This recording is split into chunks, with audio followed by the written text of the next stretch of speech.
Welcome everyone. Today we have the very last head lunch of the season, and after this last talk we will resume our lunches in September. So today we have two speakers, Francesca Civano, who is now a research associate at the Yale Center for Astrophysics and also in SAO. And she's going to tell us about the NuSTAR survey of the cosmosphere. And her talk will be followed by Alessandro Paggi, who is a postdoctoral researcher in CFA. And Alessandro will tell us about hidden AGNs in early type galaxies. Francesca.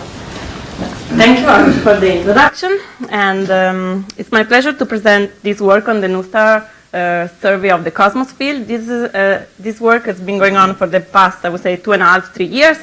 And I'm glad to say that it's been now accepted and it's in press on APJ, and it will be on the APJ issue of next week. There is no archive version, but you will find it next week on APJ if you want to have more details. This is the list of my collaborators, all part of the NuSTAR extragalactic team. I'm sure most of you are familiar with the Nuclear Spectroscopic Telescope Array, the first focusing hard X-ray telescope with the spectral response in the 3 to 80 keV. I'm sure you were here for Fiona talk a couple of months ago, so you know everything about the telescope itself and the wonderful science we can do with NuSTAR. I started to work with NuSTAR data a few months after its launch. Now it's like almost 3 years that we have NuSTAR out in space. In fact, one of the, and I started as part of the NuSTAR extragalactic team. In fact, one of the goal of the NuSTAR telescope is to resolve the X-ray background emission in single sources around the peak of the X-ray background in the energy range 20 to 30 keV. In fact, we know that Chandra and XMM Newton have done a very good job to resolve the X-ray background emission in single sources at energies below 10 keV. And so we know all the properties and the obscuration evolution of the sources below 10 keV, and we know the relative fraction of the main three components of AGN, obscure and unobscured. And we know also, we know also something, not much, about the very obscure AGN beyond the local universe. And this is like when NuSTAR comes in the game. In fact, NuSTAR with this 3 to 80 keV response is able to observe all the sources contributing here at the peak of the X-ray background, and it's able to tell us a lot about the very obscure population. The goal of the NuSTAR extragalactic survey is not only to resolve in single sources the X-ray background, but also to study the evolution in redshift and luminosity of these sources, and properly characterize them through very detailed spectral analysis in the hard X-ray. For this reason, about 50 megaseconds of the primary mission of NuSTAR of the first 2 years were devoted to perform X-ray extragalactic surveys. The time was equally splitted between 3 different kind of surveys, similar approach that we have with the Chandra, deep and pencil beam surveys, and 3 megaseconds were devoted to observe the extended Chandra field south. And the paper by James Mullany et al. Is impressive, will be in the same APJ issue next week. In this survey, we observed the field for 200 kiloseconds per pointing for a total area of 0.3 square degree. Then about 1.5 megaseconds were used to observe the EGS field, and the paper is still in preparation because the observation came later. And also in this case, we did the deep survey with 200 kiloseconds per pointing over a slightly smaller area, so less time used. Then we observed the cosmos field, almost 2 square degree, with the 25 kiloseconds per pointings, and I will tell you more about this in a minute. And we have also a very large, and I would say shallow, but not really shallow. I mean, the depth of this large area survey is more variable, because for this large area survey, we are using all the serendipitous sources in SwiftBat AGN fields that were part of the project. And so far, we have about 150 sources or something like that. I don't recall the exact number. And some of them have been already published by Lansbury et al. 2014, 2015, but the data keep coming. So these actual areas and the area of the large area surveys keep increasing. So let me tell you about the Cosmos NuSTAR survey. The total time, as I said, is 3.2 megaseconds. This is the final mosaic of the survey. We use for this mosaic a grid of 11 by 11 NuSTAR observation, and we use the alpha field shift technique. So this is the NuSTAR field of view, and we shift the observation of alpha field to cover the whole 1.7 square degree.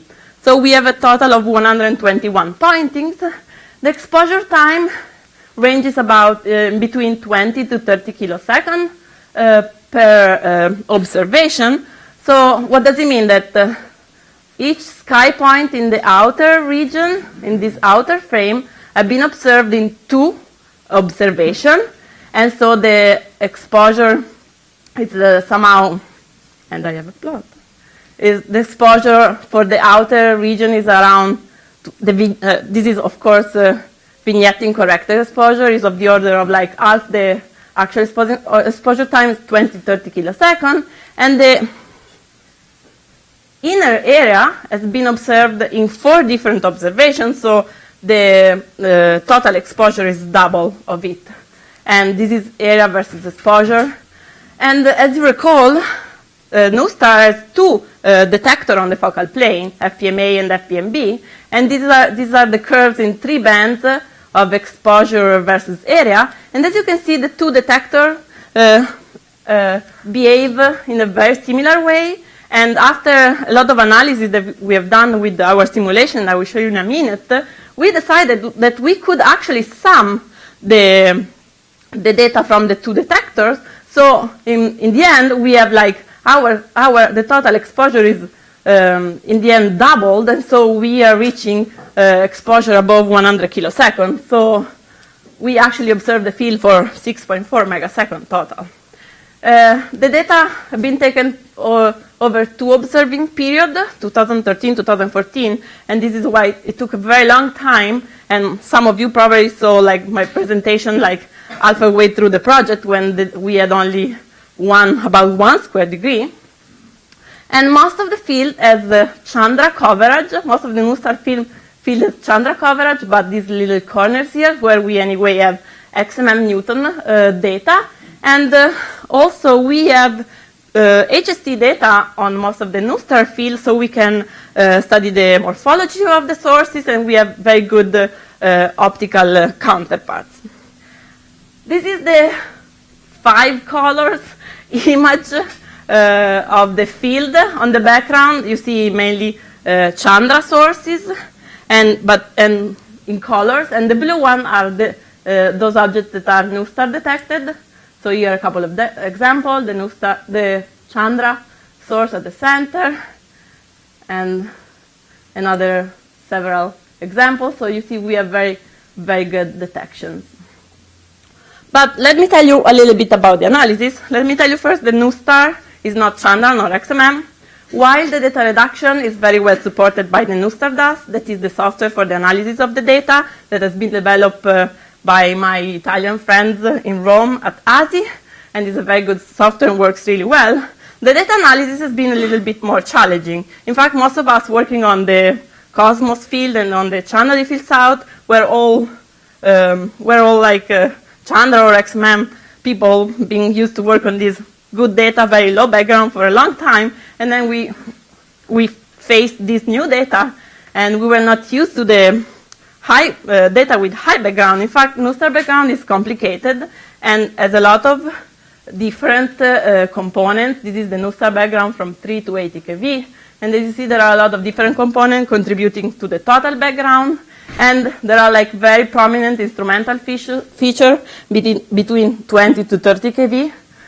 And for this reason, we decided in the survey to stop our analysis to 24 keV to avoid these nasty features. And for the survey, we tried to use standard detection algorithm like wave detect, cell detect, but we didn't have much success. So we tried a new strategy, and this is why we have run simulation to test it. And we used the Sextractor, the optical detection tool, the Bertin and Arnaud, and we've run it on probability maps. So we converted the X-ray data to probability map, and then on the position of the detected sources, we've done aperture photometry to compute the significance of the sources.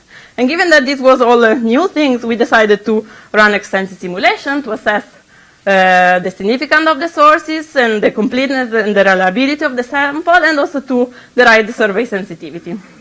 And this method have been like this simulation has been run by me on the Cosmos field, and the same method has been applied in the extended channel field south NuSTAR survey. So for the simulation, we just use like number counts from Tyson et al. As seeds in our simulation. We convolve with the NuSTAR PSF, making sure that we're using the different PSF depending on the position of the field. And remember that this is like a big mosaic, 121 observations, so it was not that trivial. We, of course, added our sources to the background because it's very important. And we've done a lot of work together with our colleague Dan Wick at Goddard for proper estimation of the background in our data. And we performed the simulation 400 times per each band in both FPMA and FPMB. And this is when we saw that the two detectors were behaving. The result from the simulation, detection, and photometry were behaving really similar. Is at that point, so after about 1.5 years of work, we decided that we had to work on the actual sum dataset, so on the FPMA-B dataset. And everything I will tell you forward is based on the sum dataset. So this is an example of real data versus simulated, as you can see. And this is the whole mosaic, of course. And as you can see, we can reproduce very well the actual real data. What about the simulation analysis? The simulation helped us in many ways. So first of all, we tested our detection and photometry. And this is like just to show you how good we could recover the input flux of our simulated sources. And this is input flux versus output flux. And this is the full 3 to 24 kV band that we used. And the correlation is very good, 1-to-1. And then when we get to the flux limit in the 3 to 24 kV, well, the relation flattens out. This is kind of normal.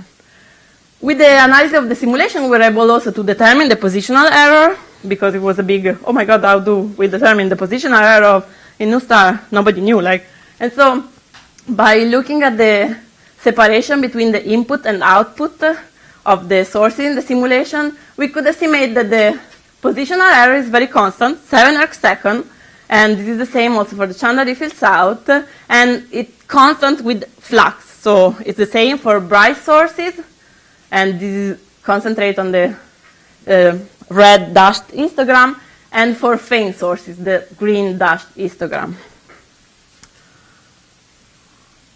We decided to publish the first part of the survey, the first catalog for the survey, at a cut in significance corresponding to 99% reliability, so very high significant sources, very secure, 99% reliability in each band, which then correspond by combining the 3 bands to about 2 spurious sources in total in the survey, so it's very good. And of course, such a very high reliability cut correspond to a little bit to a lower completeness. Of course, if your reliability cut goes down, you have a completer sample, but then you start to have more spurious sources, so it's always a trade-off. And this is the completeness for our survey in the 3-band versus the flux, that essentially is can translate in the survey sensitivity. And the interesting part is the 8 to 24 kV, the new band, the new NuSTAR band, and where we have a limit that is of the order of 8, 9, 10 to the minus 14, that is about 100 times fainter than what's available in the same band with the sweetbat. So we can translate this into surface sensitivity in the 3 band, and as I said, hard band below 10 to the minus 13, the limit, much fainter than sweetbat. So if we compare now the NuSTAR surveys with what we had before, we see we are going 2, if not 3 order of magnitude fainter in the 8 to 24 kV, and we are covering a parameter space that we have never covered before, and we didn't know what was in the hard band, what there is in the hard band at these fluxes. Let me tell you about the Cosmos sources. At 99% reliability, we detect 91 sources in the combined detection in the 3 bands, 3 to 8, 8 to 24, and 3 to 24.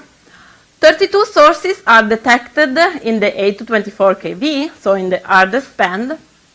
And for 87 out of 91 sources, we have a match with the softer source. And when I talk about softer, it means Chandra or XMM Newton with a softer point source. And when we compare the 3 to 8 kV Chandra or XMM Newton flux with the 3 to 8 kV NuSTAR flux, and this is like calibration of the final results of our photometry, we see we recover the same fluxes. There is a very good one-to-one relation. And then when we get to the flux limit of the survey, of course, the relation flattens out. I said that 4 sources are not matched with the Chandra or XMM Newton point source. So one of them is actually matched with an extended source.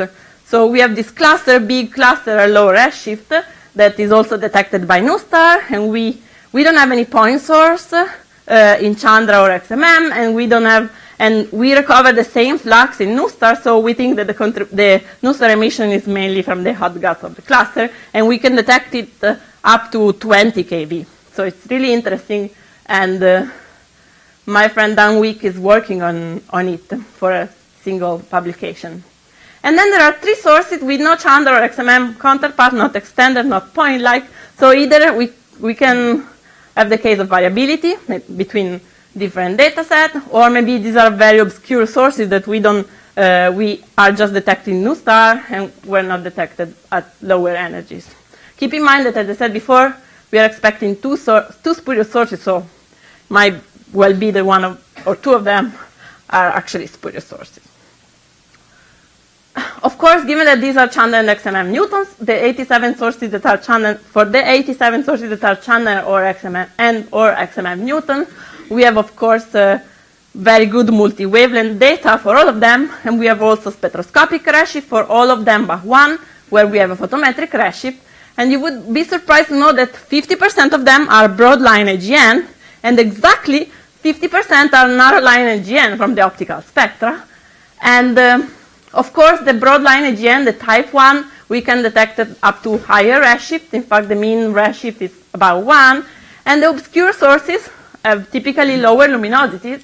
As you can see from the luminosity redshift plot here, the obscure sources, the red ones, are peak at lower redshift and are less luminous. Here I'm comparing in the luminosity in the 10 to 40 kV to make a direct comparison with sweetbat versus redshift, the Cosmos sources, the squares, plus the sum of the objects from the serendipitous survey, the triangles, and the sweetbat. As you can see, with NuSTAR, we are like spanning 4 orders of magnitude in luminosity, and we push our redshift above redshift 2.5, and at each given redshift, we are 2 orders of magnitude fainter than sweetbat AGN. So totally a different new luminosity and redshift range. And this is the Chandra Diffie-Hellsau limit. And so all the ECDFS sources are like clustered around the Cosmos one, just at higher redshift and fainter. So the main point is like, are these obscured sources or not? What do you find? What's the obscuration? How many Compton peaks? This is the question that everybody is asking. Well, I will first show you some results on the obscuration from hardness ratio, and if I have time, also using spectral analysis. So this is the hardness ratio done with the NuSTAR bands versus redshift. Hardness ratios here have been computed using BER, so Bayesian estimation of the hardness ratio. And for all our sources, upper limit in blue and detection, all the other points. And I'm comparing here with different model, with different column density. As you can see, NuSTAR is not very sensible to obscuration of the order of 10 to the 22 and 10 to the 23, but it's more sensible to larger obscuration, so 10 to the 24 and above. And in fact, like the model, like simple power law model with obscuration 10 to the 22 and 10 to the 23 are very similar here. But when you start to move at 10 to the 5, 10 to the 23, and 10 to the 24, you see you can actually tell something about the very obscured object. Indeed, like 50% of the sources look like that have obscuration 10 to the 23, but I wouldn't really trust about this number. Looking instead at the Compton tick, so those that are above this dotted red line, that is a simple power law model. And I'm also plotting here like a more complex model that is a MyTorus model, and this is like 10 to the 24 obscuration with MyTorus. We can estimate a fraction of sources above these two lines that is of the order in between 13 and 20%. So this is like our fraction of Compton tick sources, and this is like in agreement with the broad range of the results that are in the literature from different work that is between 5 to 30%. But two interesting sources here. This one is an upper limit, and is probably candidate to be one of the most obscure sources that we have. Unfortunately, we have only 35 counts in NuSTAR for this object, so the spectral analysis is not really the best. And this one instead have like a very good estimation on the hardness ratio, and also the lower, the 1 sigma error is above the 10 to the 24 model line. And so this source, it's a very low redshift Compton tick AGN, the redshift 0.044. It's hosted by a beautiful spiral galaxy. We had previously detection with Chandra and XMM, and we have performed the spectral analysis using Chandra, XMM, PN, and MOS, plus NuSTAR. And while before with Chandra and XMM we couldn't detect any obscuration, now adding the NuSTAR data up to 24 kV, we can measure an obscuration of above 10 to the 24, and these are the confidence contours between spectral slope and column density for different models that we try for the fitting of this source. And as you can see that we have very good constraint on the column density in both cases with both modelization. We find a Compton tick source. And this was totally missed by Chandra or XMM. No signature of obscuration below 10 kV. No signature from like X over optical color. Actually, this object was classified as an X-bond in the optical X-ray diagnostic. The only way to tell that this source was an obscured object was just looking at the infrared to X-ray diagnostic. In fact, the Chandra and XMM luminosity in 2 to 10 kV is of the order of 10 to the 41, while in the infrared, the luminosity is very high, and typically the source would lie here in the 2 to 10 kV infrared luminosity correlation, but all the sources that are below this correlation are candidates to be obscured. In fact, when we compute the same 2 to 10 kV luminosity, using also the NuSTAR data, we obtain 5 10 to the 42 that put our source on the same relation. So this tells us that we should also look at the infrared to learn more about our X-ray sources. And given that I don't have any more minutes, I will skip all my part on the spectral analysis, just to show you that we are working on the number counts of the source number counts of the very obscure sources with the column density above 10 to the 23, this time estimated not from hardness ratio, but actual spectral analysis, and also those with column density above 10 to the 24. And as you can see, we are starting to put some constraint in this regime, even if we have big error bars. And this is done only for a small sample of 35 sources, but we are trying to push to fainter fluxes this sample to actually include many more of the Cosmos sources and also extended channel if it's out sources.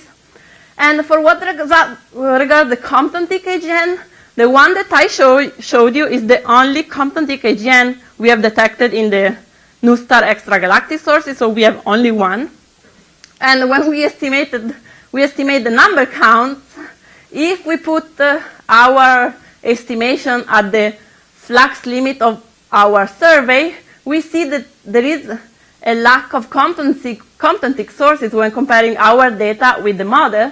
And so, well, this can mean many things. Maybe we should look deeper and get more of these objects. Maybe just a matter of cosmic variance and we have to increase the sample. Or maybe the predictions from the models are slightly different, so we have to revise them. So this is my summary. And I'm super happy that the paper is now in press because it's been a very long journey through this NuSTAR data, many photons, but most of them background. And very hard to analyze, but we have a very great catalog, a very great data set, and we are working more on this data set. We have a catalog of sources that lower reliability, and also we are using this data for stacking analysis for fainter sources that are not detected and are below the flux limit. And this is very interesting, and we are finding actually interesting detections. The discovery area, as I said, is Compton-Tick AGN, and in Cosmos we have found one Compton-Tick AGN, and this is secure. And there are probably more, and the fraction that we estimate from the hardness ratio is of the order of 13 to 20%. From the spectral analysis, this is slightly lower, but doesn't include the whole data set yet. As I said, spectral analysis in progress, and there will be a paper soon also about that. Thank you.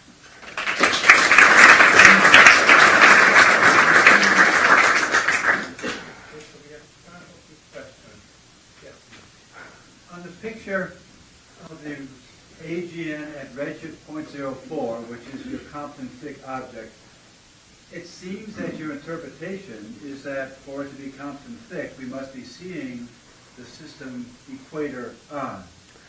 Whereas the picture of the galaxy looks like it's a very grand, open design spiral and not at all an edge-on galaxy. So do you think this is an implication or a suggestion that the rotation axis of the AGN is not aligned with the rotation axis of the galaxy? Very complicated question, but let me tell you. So here we, through our very sophisticated modeling with both my torus and the Brightman and Nandra torus, we can estimate the fraction of the scatter component and of the intrinsic component. So what we see is that it is a leaky absorber. Oh my God, I'm entering something that I know very little.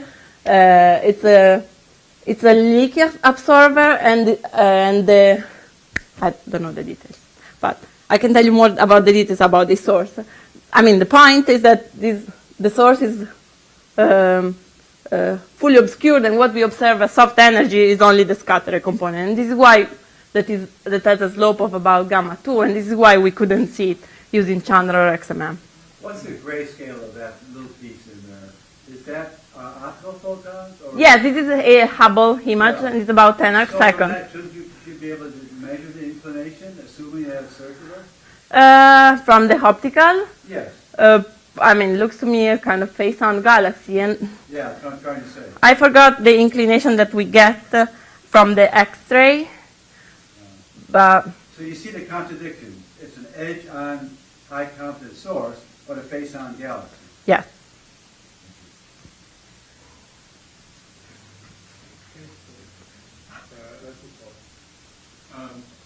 So what was the correspondence like between optically obscured and X-ray obscured? Ah, that's a good question. So the optical, so if we use definition of 10 to the 22, obscure and unobscured, the fraction that we have is 50%. And it is very mirror. So most of the type 1 AGN are upper limit in the hardness ratio. And those that are not upper limit in the hardness ratio, the type 1 AGN, have such big error bars on the hardness ratio that would put them among the unobscure sources. So it's very good.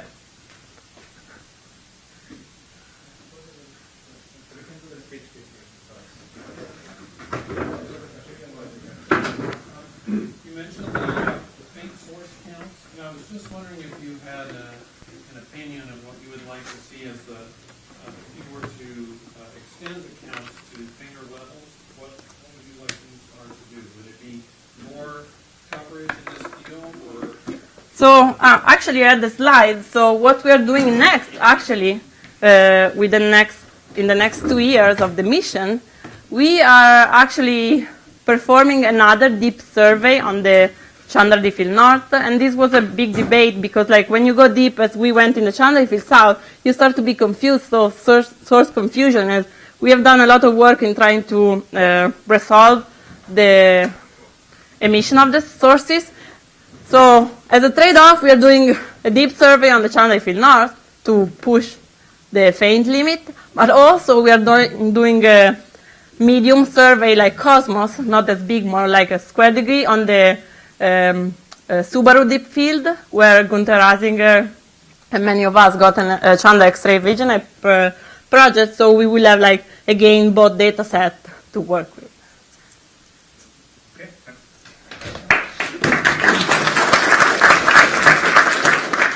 Maybe we have to speak the microphone as well. Oh, yes. Maybe.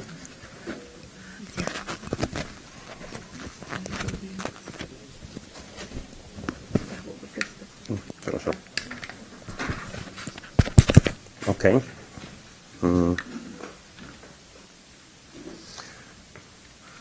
Okay. Hello, everybody. Thanks for being here. In this talk, I will show you some results of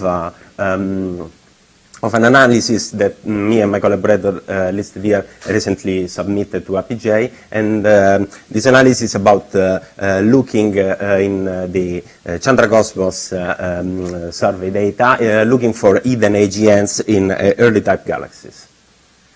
So this is a brief outline. First of all, I will show you some past results of X-ray emission from early type galaxies. In particular, I will show you some results of a paper by Francesca et al.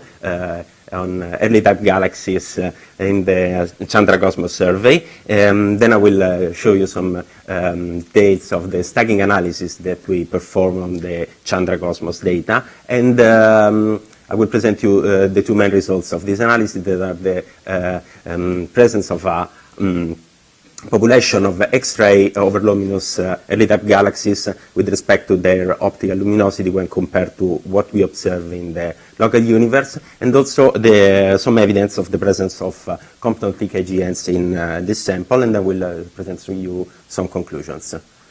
So, X-ray from early type galaxies are known and have been discovered with the Einstein X-ray Observatory, and these sources emits AGNs from their interstellar medium, hot interstellar medium, but also from discrete X-ray sources like low mass X-ray binaries and possibly their AGNs, and also fainter stellar sources like active binaries or cataclysmic variables.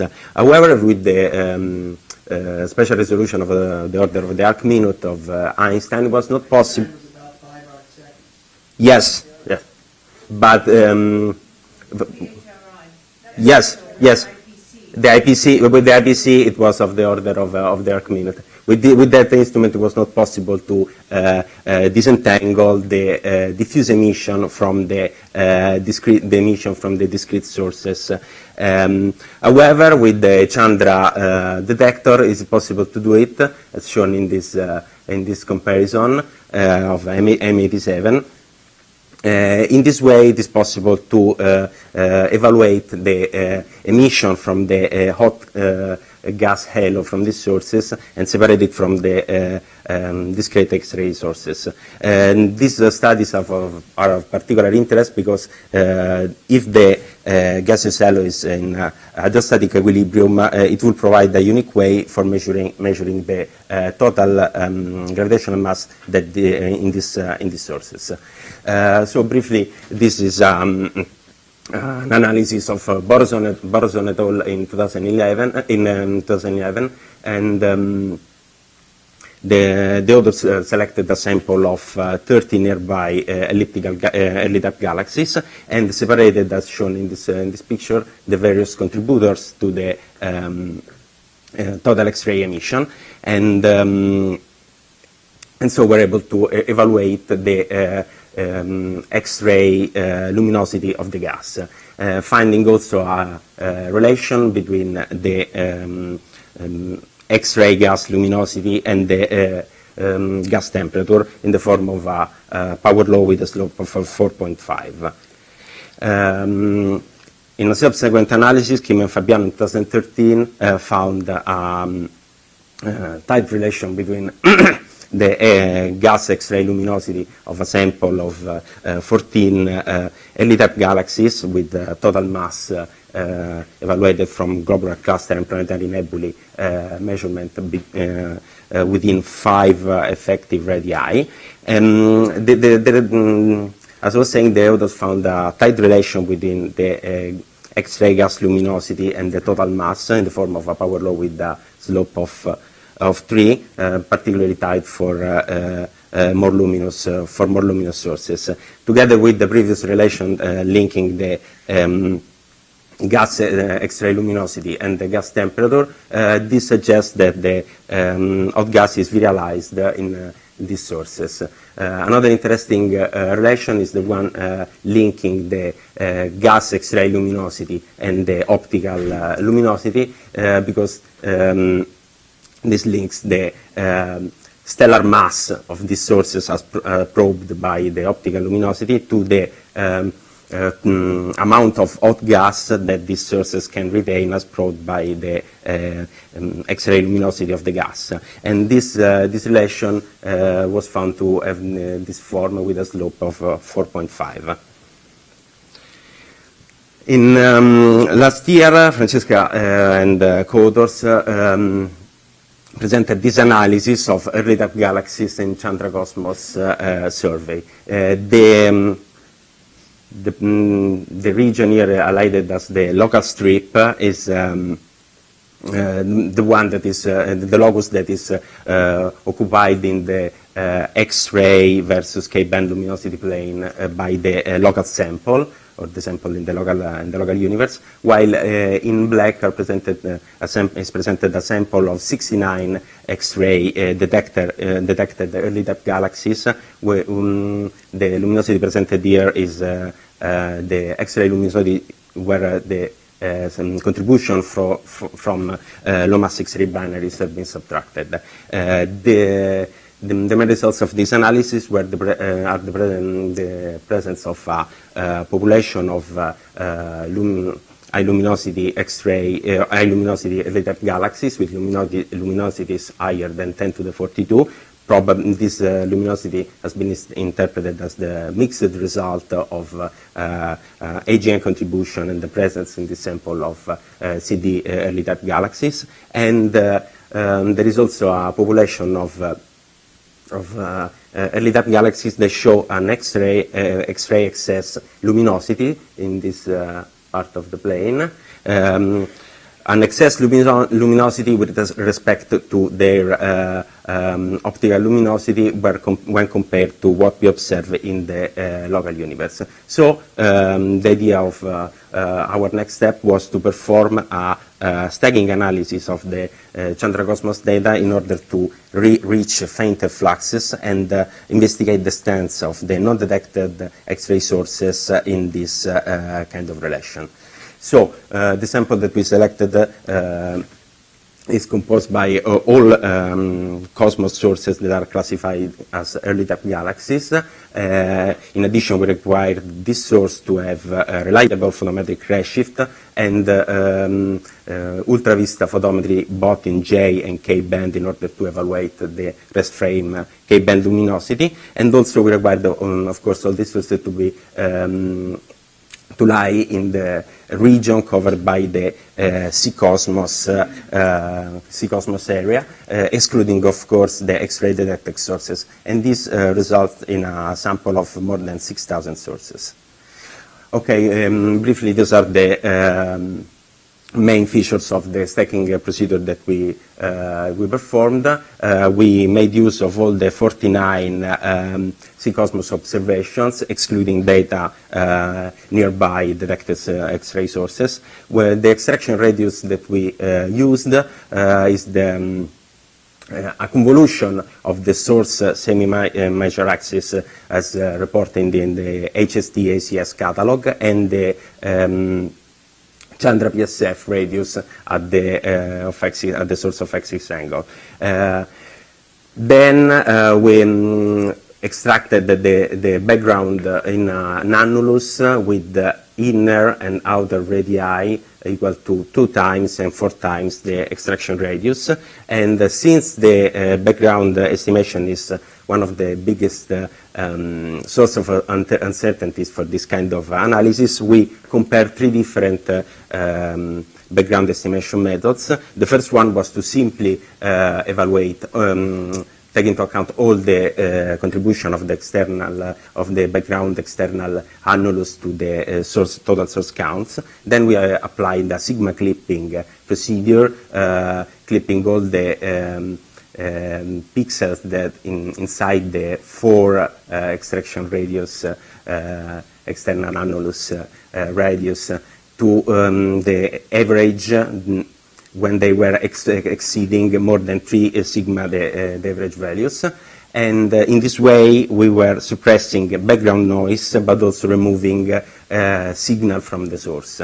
Then we also use this cartwheel method, which is evaluate the average and the average counts and the standard deviation inside the annulus, and then dividing it in 8 45 degree sectors, excluding all the sectors that were exceeding more than 3 sigma, the average value that we measured in the full annulus. The fact is that with all these 3 methods, we obtained very similar results, and the net counts that we observed were very similar. In this histogram, you can see in blue the net counts that we detected, the histogram of the net counts that we detected at the source positions, the source coordinates, while in red you can see an histogram of the net counts that we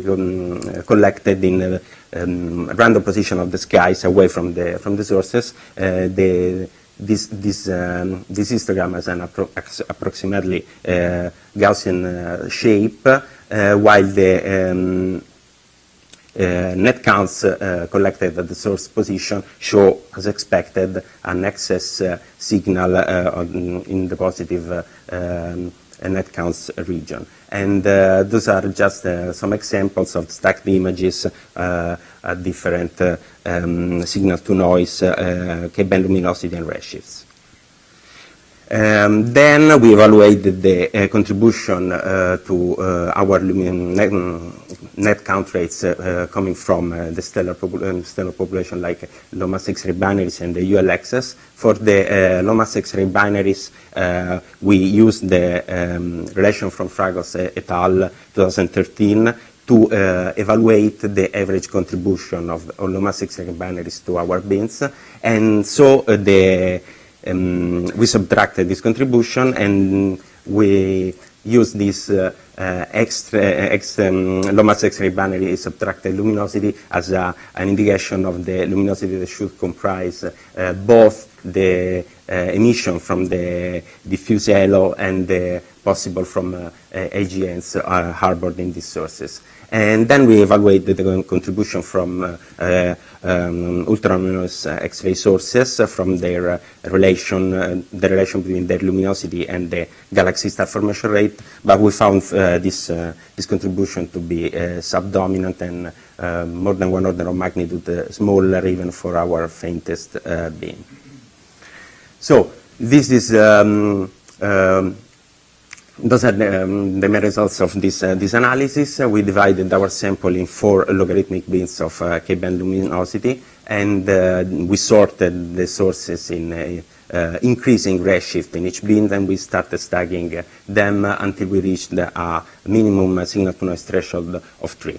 And in this plot, you can see the region, the local strip, which is the correlation between the K-band luminosity and the gas X-ray luminosity that you observe in the local universe, and those are the stacking bins that we obtained. The stacking bins are color-coded according to their position. In red are labeled the overluminous X-ray bins with respect to their K-band luminosity, comparing to the log relation, while in gray and green you can see the bins that follow the log relation with luminosity respectively lower and higher than 10 to the 41 erg per seconds. In this other plot, you can see the same bins with color coded according to their redshift. And with the blue and with the red boxes, you can see the local sample, while with the with blue circles, you can see the C-Cosmos sample. And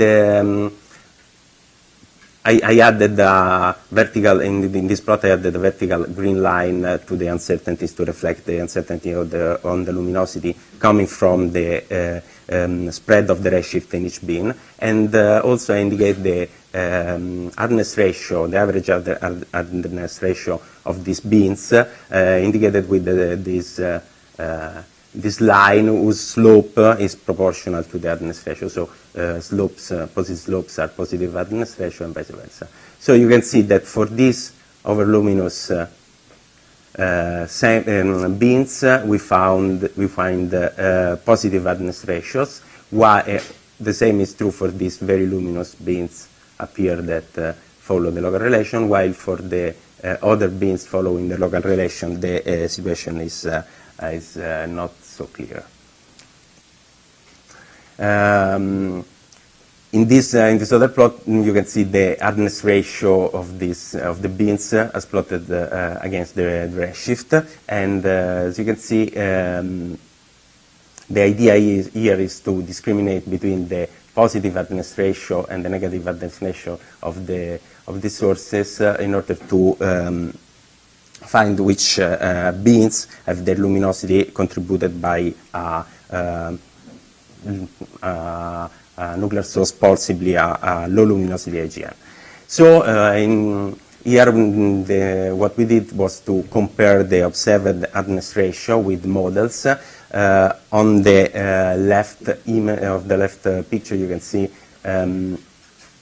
indicated with dashed lines, prediction from thermal models with increasing temperature, while with the full lines you can see the prediction from models of power law with fixed slope equal to 2 and increasing intrinsic absorption columns. And the idea is to link the thermal model will represent the emission from the hot gas, while the power law would represent the emission from the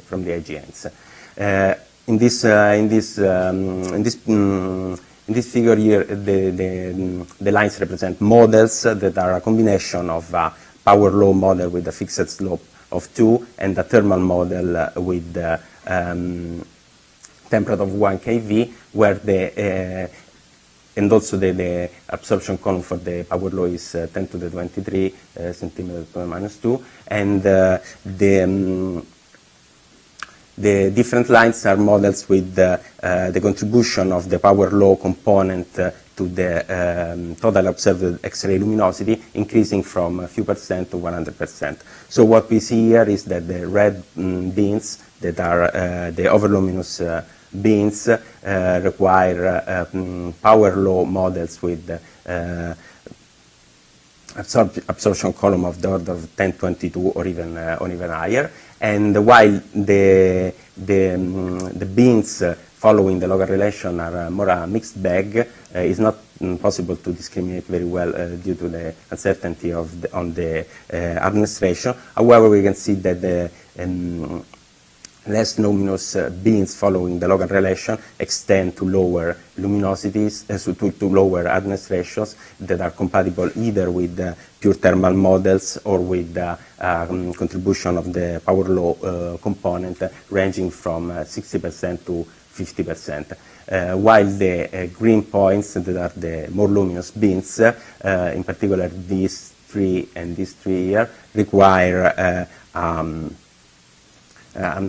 power law model with high absorption column of the order of the 10 to the 23 or more. In particular, these three beams here seems to be the best candidate to harbor, on average, comptotic AGNs because of their spectral properties.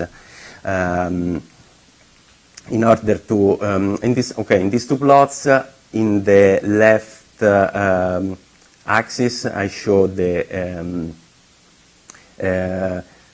X-ray luminosity once the low mass X-ray binary contribution has been subtracted. In the top axis, I show the stellar mass as obtained from the Cosmos catalog. On the right axis, I show the volumetric luminosity obtained assuming a volumetric correction of 10, while on the bottom axis there are the black hole masses as evaluated from the stellar masses, following the correlation either of McConnell and Ma in 2013 or of Cormendy and Ho 2013. And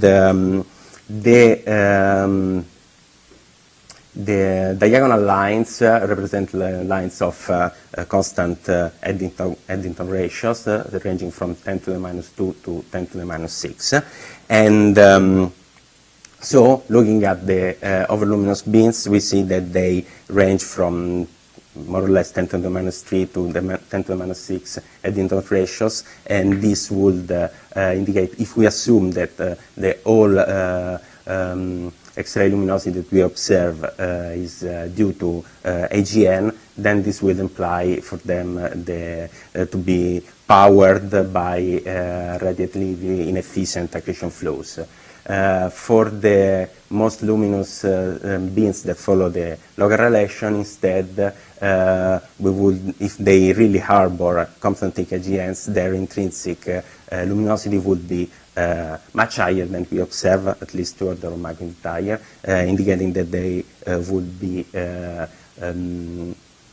efficiently accreting AGNs. The boxes that should look light blue are the predictions of the models of Voluntari et al. In 2011 of the X-ray luminosity emitted by a quiescent black hole powered by mass loss of evolved star, and they range from efficient to radiatively inefficient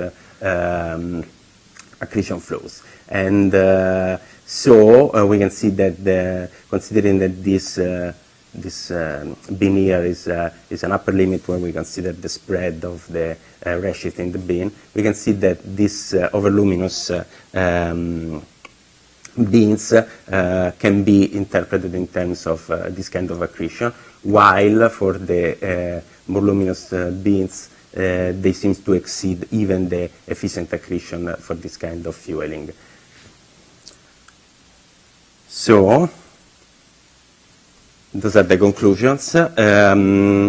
We found that the AGN emission appeared to dominate the non-stellar X-ray emission in low-mass early-dark galaxies, and also in the most luminous early-dark galaxies with luminosity larger than 10 to the 43. For the latter one, we also have indication of the presence of Compton-thick AGNs due to their high hardness ratios. The hidden AGNs of the overluminous and low mass early-type galaxies are compatible with fueling by mass loss from evolved stars, while the highly absorbed and higher luminosity AGNs that we interpret as Compton-thick suggest efficient accretion of this on these highly obscured nuclei. These results confirm the results from Civano et al. In 2014, extending them to lower stellar masses. These results are also compatible with the findings in the Chandra Deep analogous analysis on the Chandra Deep Field South and the MUSE survey. In particular, the paper of Miller et al. 2015, the authors present very low luminosity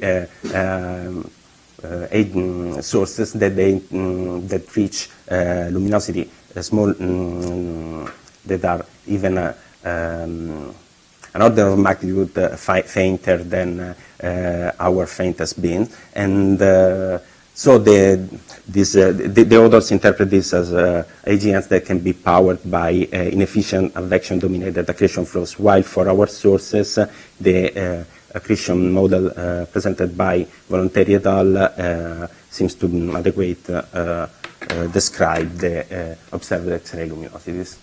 That's it.